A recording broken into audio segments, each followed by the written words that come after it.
Hello and welcome back to the Long Island Railroad Montauk branch. We're going to dive right into the spreadsheet here, and we're going to complete the train order that we've been following for the previous 6 episodes of switching the Long Island Railroad. So here's the complete button. Now watch what happens to the cars that were part of the switch list when I push the button. You can see that their status is all changed, either being ready, indicating they're either in the yard or have been moved off board, or they're working, which is all the ones that have been removed industries. So now we are going to develop a Carfloat loading order. To do that, we push Carfloat out. Now watch what happens.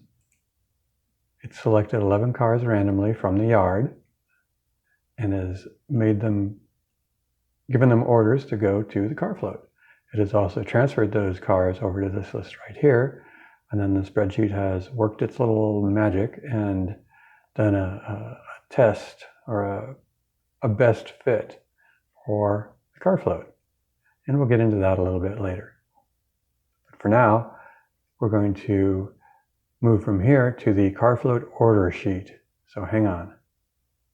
So this is the Carfloat loading worksheet, which is just based on my imagination. I assume the Long Island Railroad had to have something like this. Somebody did this. Somebody made this up, did this work. I have named mine Form 42, and those of you who know will know why it's Form 42.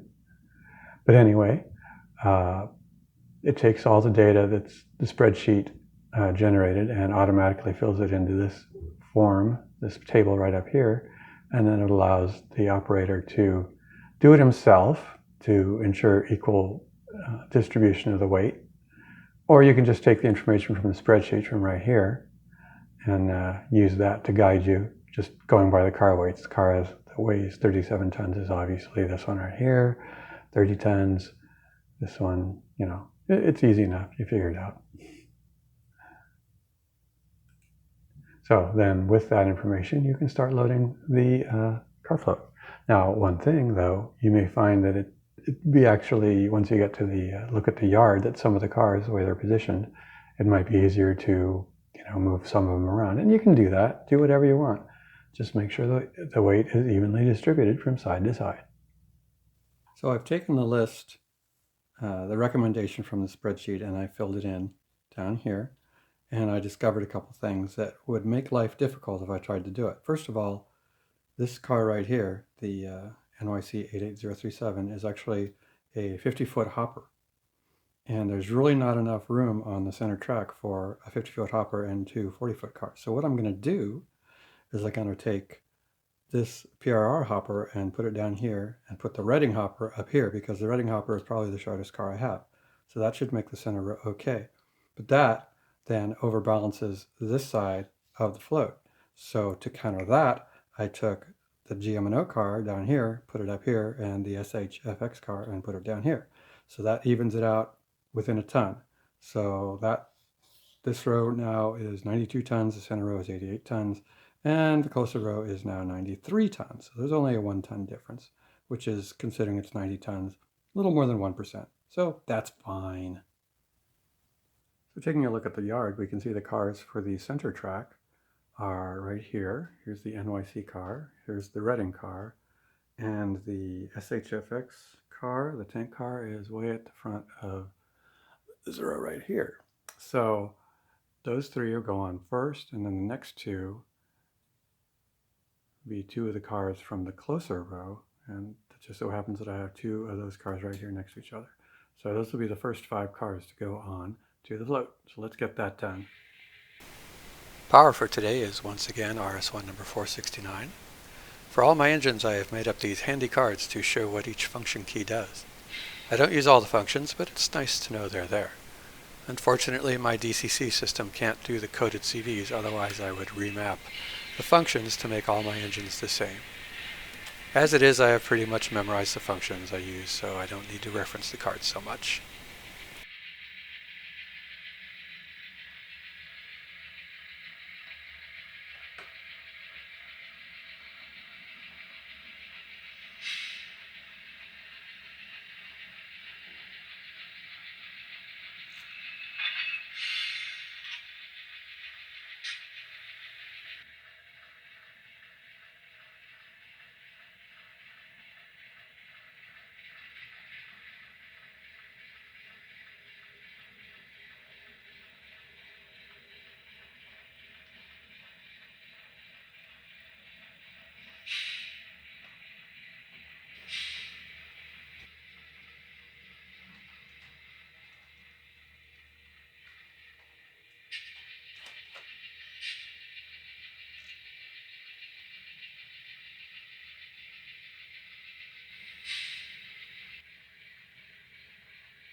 Okay, if we look at the list here, we see that I just made a mistake. I accidentally put the wrong B&O car on the float. I was supposed to put B&O 631102 on, but I put B&O something else on instead. Well, here's 631102 is right there. It's only 110 difference, so we'll just pretend that I meant to do that, and that would mean that the next 4 cars are the cars on the top row. The VLW car, which is LIRR, B&O 470874, which in fact is going to be the 631102 down here. The Pittsburgh and Lake Erie, which is right here. And the Gulf Mobile in Ohio, which is right here. So we can see that these 2 are right together, and then the other 2 are right at the head of these 2 rows. So that'll be fairly easy to put on. And then the final 2 will be the Chicago and Eastern Illinois car, and the PRR 25117 hopper, which is right here. Okay, easy. Let's get it done.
So here we are back at the spreadsheet where we started so many episodes ago.